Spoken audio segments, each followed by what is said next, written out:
চিকিৎসাধীন মাইলস্টোনের আরও এক শিশু মৃত্যু। বার্ন ইনস্টিটিউটে বিদেশি চিকিৎসকরা আগে মৃতদের দাফন। মাইলস্টোনের সামনে আসছে অনেকেই। বিমান বাহিনী প্রধানের ঘটনাস্থল পরিদর্শন, উপাসনালয়ে দোয়া ও প্রার্থনা।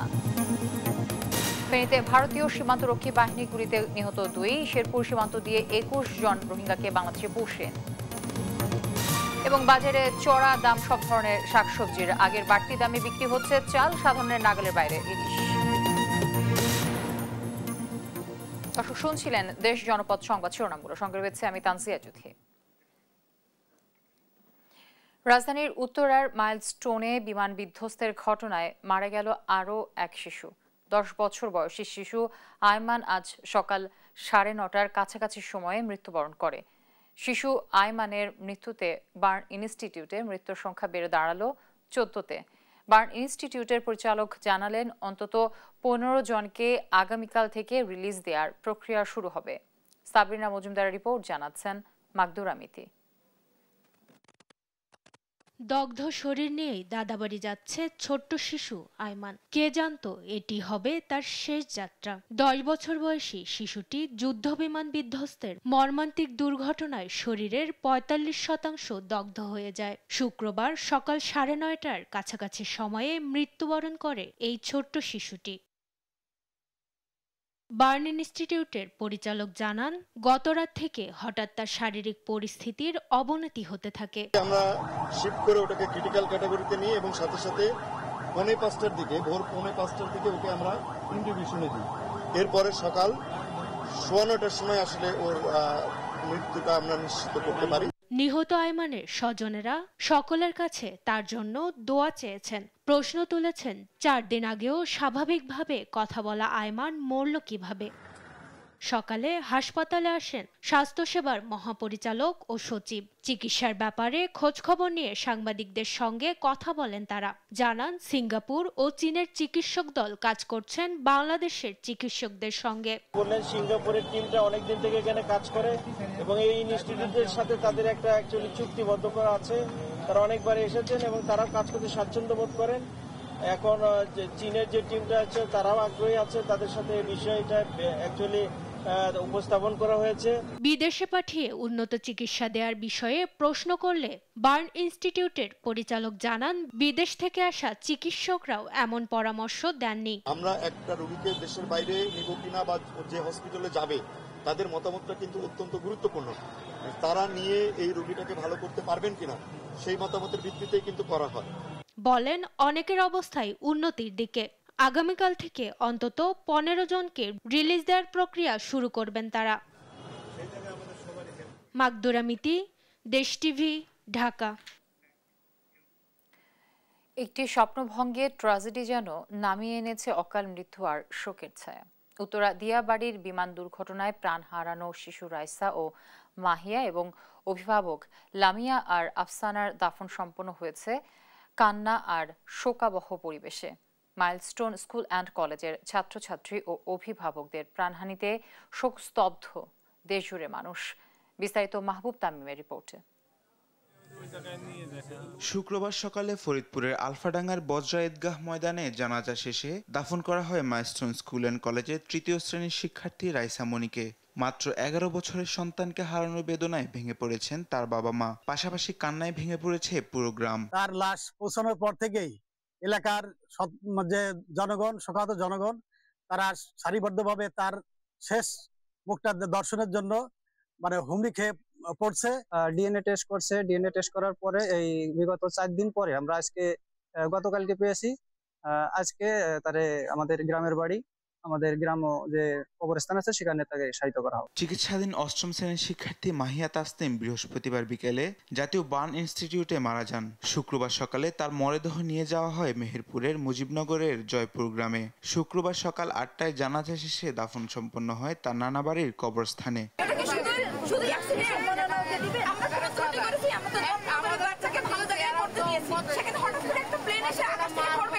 সব সবসময় যেন খোলামেলা আনন্দ উৎফুল্ল থাকার মতো থাকতাম, কিন্তু সেই আনন্দটুকু আজ হারিয়ে গেল। এদিকে সন্তানকে আনতে গিয়ে বিমান দুর্ঘটনায় নিখোঁজ হওয়া আফসানা প্রিয়ার মরদেহ ডিএনএ পরীক্ষার মাধ্যমে শনাক্ত হয়। বৃহস্পতিবার বিকেলে তার মরদেহ পৌঁছায় গাজীপুরের কালিয়াকৈর উপজেলার মেদির আশুলাই গ্রামে এবং রাত ৩টায় তাকে দাফন করা হয়।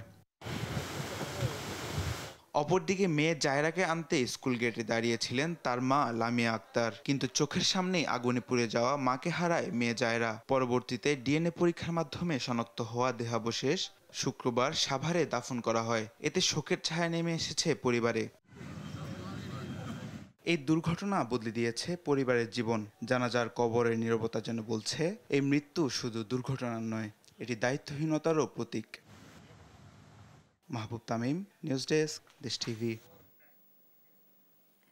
ঢাকার উত্তরার মাইলস্টোন স্কুল অ্যান্ড কলেজের প্রশিক্ষণ বিমান দুর্ঘটনায় নিহত শিক্ষার্থীদের রুহের মাগফিরাত এবং আহতদের দ্রুত সুস্থতার কামনায় দেশের বিভিন্ন স্থানে বিশেষ দোয়া ও মুনাজাতের আয়োজন করা হয়েছে।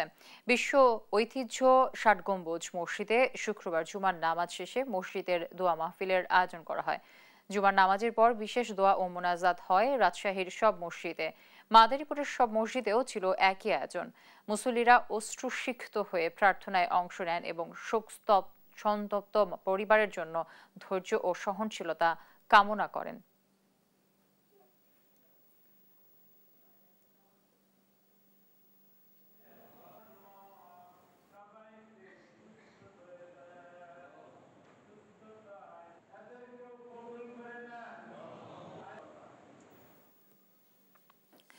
রাজধানীর উত্তরার দিয়াবাড়িতে বিমান দুর্ঘটনার ৫ দিন হলেও এখনও উৎসুক জনতা ভিড় জমাচ্ছেন মাইলস্টোন প্রতিষ্ঠানটির প্রধান ফটকের সামনে। ঢাকার ভেতরে বিভিন্ন এলাকা ছাড়াও দূর দূরান্তের বিভিন্ন জেলা থেকে ক্যাম্পাসের প্রধান গেটে এসে জড়ো হচ্ছেন সাধারণ মানুষ।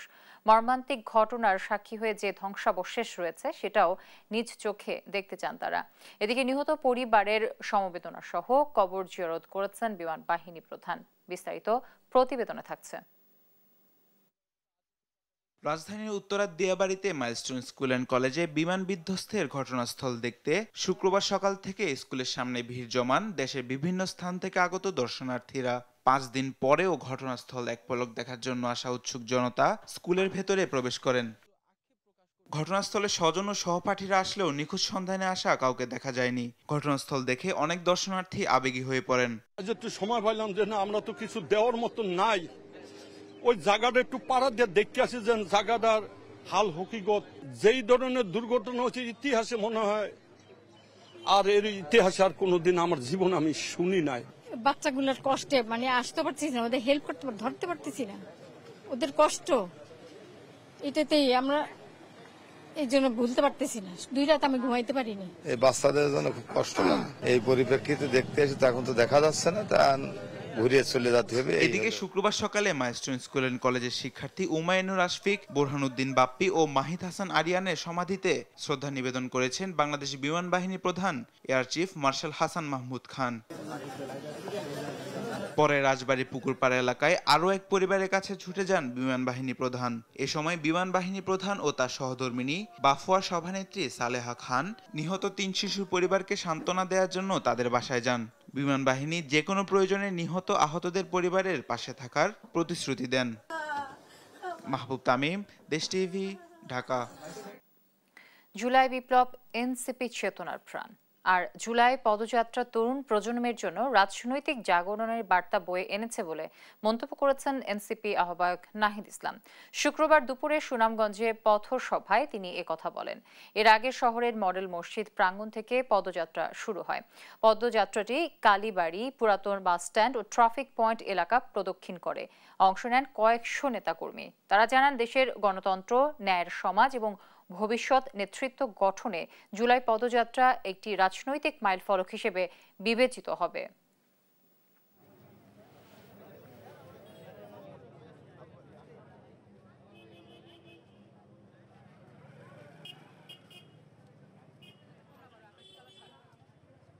আমরা আশা করতেছি 15 থেকে 20 হাজার মতো মানুষ হবে। সবাই স্বতঃস্ফূর্তভাবে এই পদযাত্রায় অংশগ্রহণ করতেছে। ওনারা এই মসজিদে নামাজ পড়বেন। মডেল মসজিদে নামাজের পর ওনারা এদিকে বের হয়ে বিভিন্ন জায়গা প্রদক্ষিণ করে আমাদের ট্রাফিক পয়েন্টে ওনাদের জন্য মঞ্চ প্রস্তুত করা হয়েছে, ওইখানে ওনারা সকলের উদ্দেশ্যে ভাষণ দিবেন। আমরা আশা করি আজকের প্রোগ্রামটা আমরা সফলতার সাথে শেষ করতে পারবো। এই সুনামগঞ্জে আশাকে কেন্দ্র করে আমাদের যে নেতাকর্মী আছেন, তারপর হচ্ছে সাধারণ জনগণের মধ্যে আনন্দের কাজ করছে। জাতীয় বীরদের ওনারা সামনে থেকে দেখতে পাবেন। মাইলস্টোন কলেজের মর্মান্তিক বিমান দুর্ঘটনায় নিহত শিক্ষিকা মাহেরিন চৌধুরীর কবর জিয়ারত ও শোক সন্তপ্ত পরিবারের পাশে দাঁড়াতে নীলফামারী গিয়েছেন মহিলা দলের সভাপতি আফরোজ আব্বাস। শুক্রবার দুপুর 11টার দিকে কবর জিয়ারত শেষে তিনি বলেন, নিজের সন্তানদের কথা না ভেবে যেভাবে তিনি শিক্ষার্থীদের জীবন রক্ষায় আত্মত্যাগ করেছেন, তাতে তিনি শুধু একজন শিক্ষক নন, সমগ্র নারী সমাজের জন্য একজন গর্বিত মা হয়ে থাকবেন। এ সময় মহিলা দলের কেন্দ্রীয় নেত্রী হেলেন জুরেন খান, রংপুর জেলার সভাপতি অ্যাডভোকেট জিনাত ফেরদৌস রোজি সহ স্থানীয় নেতাকর্মীরা উপস্থিত ছিলেন।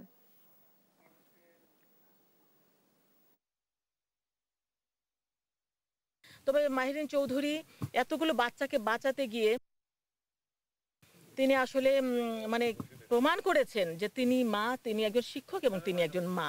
কারণ এই যে এই বাচ্চাগুলোর সঙ্গে তার তো রক্ত সম্পর্ক ছিল না, ছিল হয়তো আত্মার সম্পর্ক। তিনি সবগুলো বাচ্চাকে নিজের বাচ্চা মনে করেছেন। এখানে তিনি তার ভাই বোন, স্বামী, পরিবারের কারো কথা চিন্তা করেন নাই। তার নিজের দুটো নাবালক সন্তান আছে, ছেলে সন্তান, তাদের কথা চিন্তা করেন নাই। এটা তো আসলে একদম আমি মনে করি একটা যে এই শিক্ষকতার যে মহান পেশা, এই পেশাকে একটা মানে মহানুভবতার জায়গায় পৌঁছে দিয়েছেন তিনি। গাজীপুরের কালিয়াকৈরে পৃথক দুটি স্থান থেকে দুইজনের মরদেহ উদ্ধার করেছে পুলিশ। গাজীপুরের কালিয়াকৈরে পৃথক দুইটি স্থান থেকে দুইজনের মরদেহ উদ্ধার করেছে পুলিশ। শুক্রবার সকালে ঢালজোড়া ইউনিয়নের বগাবাড়ি বিল থেকে প্রথম অজ্ঞাতনামা এক ব্যক্তির মরদেহ উদ্ধার করা হয়। আনুমানিক 40 বছর বয়সী ওই ব্যক্তির মরদেহটি ছিল বিকৃত ও পরিচয়হীন। অপরদিকে একই দিন মধ্যপাড়া কামরাঙ্গি চালা এলাকার একটি ডোবা থেকে উদ্ধার করা হয় জাকির হোসেন নামে এক দিনমজুরের মরদেহ। তিনি ঠ্যাঙ্গারবান এলাকার সমেজ উদ্দিনের ছেলে বলে নিশ্চিত করেছে পুলিশ। উভয় মরদেহ ময়নাতদন্তের জন্য শহীদ তাজউদ্দিন আহমদ মেডিকেল কলেজ হাসপাতালে মর্গে পাঠানো হয়েছে। পুলিশ জানায়, ঘটনাগুলোর প্রকৃত কারণ জানতে তদন্ত অব্যাহত রয়েছে।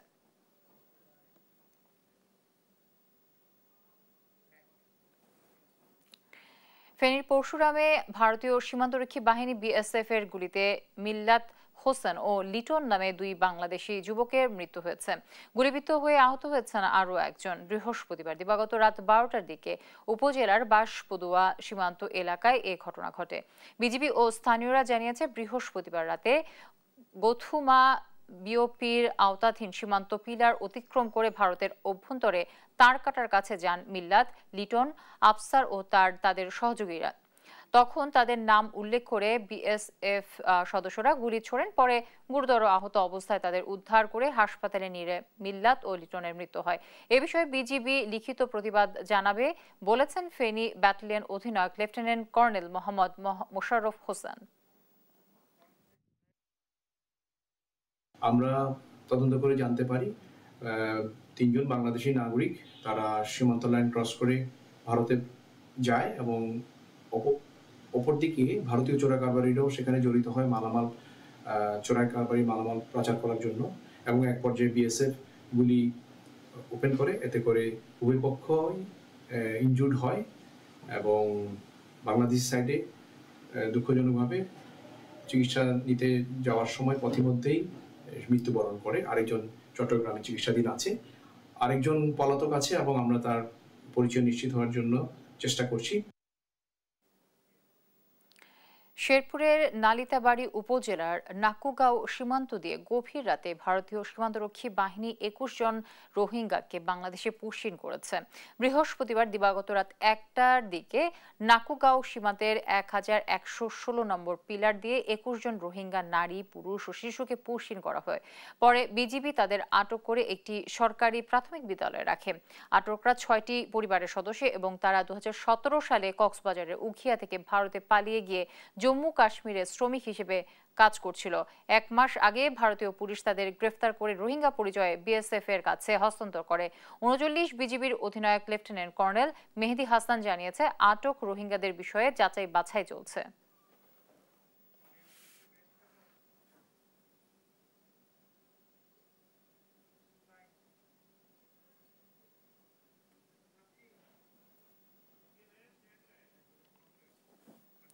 বঙ্গোপসাগরে সৃষ্ট লঘুচাপটি নিম্নচাপে পরিণত হওয়ায় ভোলা সহ উপকূলীয় অঞ্চলের নদ নদী উত্তাল হয়ে উঠেছে। মেঘনা ও তেঁতুলিয়া নদী সহ অনেক স্থানে অস্বাভাবিক বৃদ্ধি পেয়েছে জোয়ারের পানি। নিচু এলাকা প্লাবিত হওয়ার আশঙ্কা দেখা দিয়েছে। জেলা প্রশাসন দুর্যোগ মোকাবেলায় প্রস্তুত নিয়েছে এবং নদী তীরবর্তী মানুষদের সতর্ক থাকার আহ্বান জানিয়েছে। আবহাওয়া অধিদপ্তর সমুদ্র বন্দরগুলোতে ৩ নম্বর এবং নদী বন্দরগুলোকে ১ নম্বর সতর্ক সংকেত দেখিয়ে যেতে বলেছে। বৈরী আবহাওয়ার কারণে ভোলা লক্ষ্মীপুর নৌপথ সহ 10টি অভ্যন্তরীণ রুটে লঞ্চ চলাচল সাময়িকভাবে বন্ধ ঘোষণা করেছে বিআইডব্লিউটিএ। পরিস্থিতি স্বাভাবিক না হওয়া পর্যন্ত নিষেধাজ্ঞা বহাল থাকবে।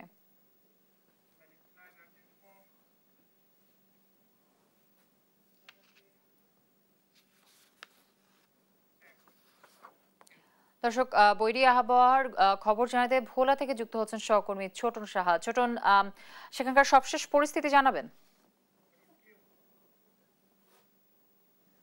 জ্যোতি, আজকে যে আকস্মিক যে জোয়ার, বিশেষ করে অমাবস্যার প্রভাবে নদীর পানি কিন্তু বিপদ সীমার উপরে প্রবাহিত হয়েছে।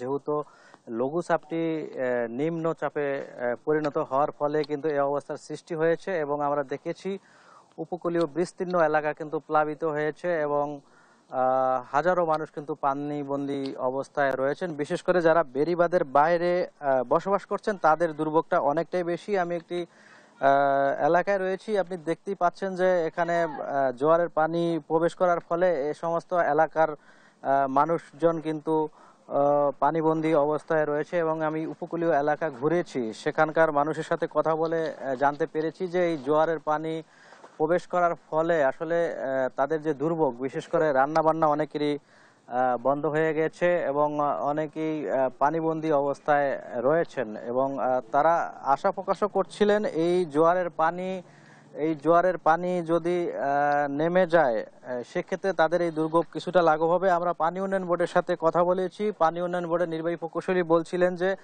আজকে কিন্তু মেঘনার পানি কিন্তু বিপদসীমার ৭৪ সেন্টিমিটার উপরে প্রবাহিত হয়েছে, অর্থাৎ পানি বৃদ্ধির ফলে যে সমস্ত নিচু এলাকা রয়েছে এবং বাঁধের বাইরে যে সমস্ত এলাকা রয়েছে সেই সমস্ত এলাকা কিন্তু প্লাবিত হয়েছে এবং যে কারণে মানুষজনের দুর্ভোগ পোহাতে হচ্ছে এবং একই সাথে এই বৈরী আবহাওয়ার কারণে কিন্তু ভোলা লক্ষ্মীপুরে লঞ্চ এবং ফেরিসহ এবং অন্যান্য মিলিয়ে অর্থাৎ অভ্যন্তরীণের 10টি রুটের নৌযান চলাচল বন্ধ রেখেছে বিআইডব্লিউটি এবং পরবর্তী নির্দেশ না দেওয়া পর্যন্ত এগুলো বন্ধ থাকবে বলে আমাদেরকে জানানো হয়েছে। এবং আবহাওয়া অধিদপ্তর বলছিল যেহেতু সমুদ্র বন্দরে 4 নম্বর সতর্কতা স্থানীয় সতর্কতা সংকেত এবং নৌবন্দরে 1 নম্বর সতর্কতা সংকেত চলছে, তো সেই হিসেবে গভীর সমুদ্রে যে সমস্ত মাছ ধরার ট্রলার এবং নৌযান রয়েছে সেগুলোকে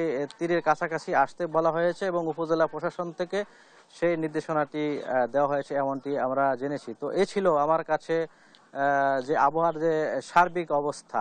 জ্যোতি, আমাদের সহকর্মী ছোটন শাহ যুক্ত হয়েছিলেন ভোলা থেকে।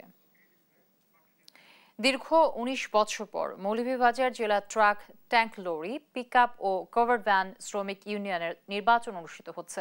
শুক্রবার সকালে শুরু হয়েছে প্রতীক্ষিত ভোট গ্রহণ। প্রায় 2 দশক পর অনুষ্ঠিত এই নির্বাচনে 17টি পদের মধ্যে 9টিতে একক প্রার্থী থাকায় তারা বিনা প্রতিদ্বন্দ্বিতায় নির্বাচিত হয়েছেন। উত্তেজনা রয়েছে বাকি 8টি গুরুত্বপূর্ণ পদ, বিশেষ করে সভাপতি ও সাধারণ সম্পাদক পদ নিয়ে, যেখানে প্রতিদ্বন্দ্বিতা করছেন 18 জন প্রার্থী। জেলার 4টি কেন্দ্রে ভোটাধিকার প্রয়োগ করছেন শান্তিপূর্ণ পরিবেশে। নিরাপত্তায় রয়েছে পুলিশ ও আনসার বাহিনী। নির্বাচন কমিশনার সারওয়ার মজুমদার ইমাম জানান, দীর্ঘ 19 বছর পর এই নির্বাচন শ্রমিকদের অধিকার ও নেতৃত্ব নির্বাচনে একটি নতুন দিগন্ত উন্মোচন করবে।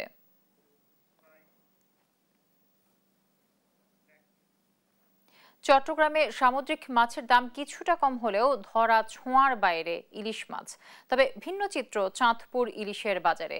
মানিকগঞ্জের বিভিন্ন বাজারে শাকসবজির দাম কেজি প্রতি 10 থেকে 20 টাকা পর্যন্ত বেড়েছে। এদিকে নিয়ন্ত্রণহীন নওগাঁর চালের বাজার। নিয়মিত বাজার মনিটরিং এর দাবি ভোক্তা সাধারণের।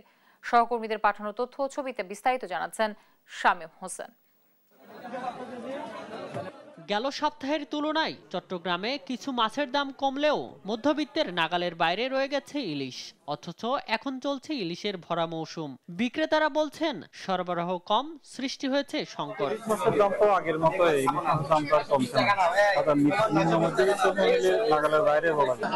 বাজারও নেই, বাজারে একটাও ইলিশ মাছ বিকতে পারেনি।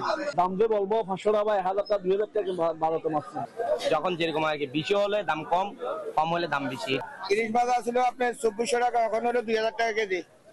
এগুলো আসলে একটা আছে 1200, একটা আছে 1000। রুই মাছের দাম কম, কোরাল মাছের দামও কম, চিংড়ি মাছের দামও কম। বাইরের মাল আসতেছে না, বেশি কারণে নষ্ট হয়ে গেছে, এই জন্য বাড়তি আর কি। এখন চট্টগ্রামে সবজি যেগুলো আছে 2000 মাল, এগুলো মোটামুটি রেট আপনার সম্পূর্ণ সস্তা আছে। মরিচের দাম বাড়ছে বর্ষার কারণে, বৃষ্টি হওয়ার কারণে মরিচের দাম বাড়ছে। এদিকে সবজির বাজারেও চড়া দাম। টানা বৃষ্টিপাত ও দেশের বিভিন্ন এলাকায় বন্যার প্রভাব পড়েছে চট্টগ্রামের সবজির বাজারে। নগরীর সবচেয়ে বড় পাইকারি বাজারে প্রতিটি সবজি বিক্রি হচ্ছে 80 থেকে 100 টাকায়। একই সঙ্গে বেড়েছে পেঁয়াজ ও কাঁচামরিচের দামও। মৌসুমের শুরুতে পর্যাপ্ত ইলিশের সরবরাহ না থাকলেও এখন চাঁদপুর মাছঘাটে সরবরাহ বেড়েছে কয়েক গুণ। সরবরাহ বাড়ায় কেজিতে দাম কমেছে 200 থেকে 300 টাকা। 1 কেজি ওজনের ইলিশ বিক্রি হচ্ছে 2200 থেকে 2300 টাকায়। সপ্তাহের ব্যবধানে ছুটির দিনে মানিকগঞ্জের বিভিন্ন বাজারে শাকসবজির দাম কেজি প্রতি 10 থেকে 20 টাকা পর্যন্ত বেড়ে গেছে। এদিকে নিয়ন্ত্রণহীন নওগাঁর চালের বাজার বিক্রি হচ্ছে আগের বাড়তি দামে। মজুদ বিরোধী অভিযান জোরদার এবং নিয়মিত বাজার মনিটরিং এর দাবি ভোক্তা সাধারণের। শামীম হোসেন, নিউজ ডেস্ক, দেশ টিভি। দর্শক, এই ছিল এখনকার দেশ জনপদ সংবাদ। এতক্ষণ সঙ্গে থাকার জন্য অসংখ্য ধন্যবাদ।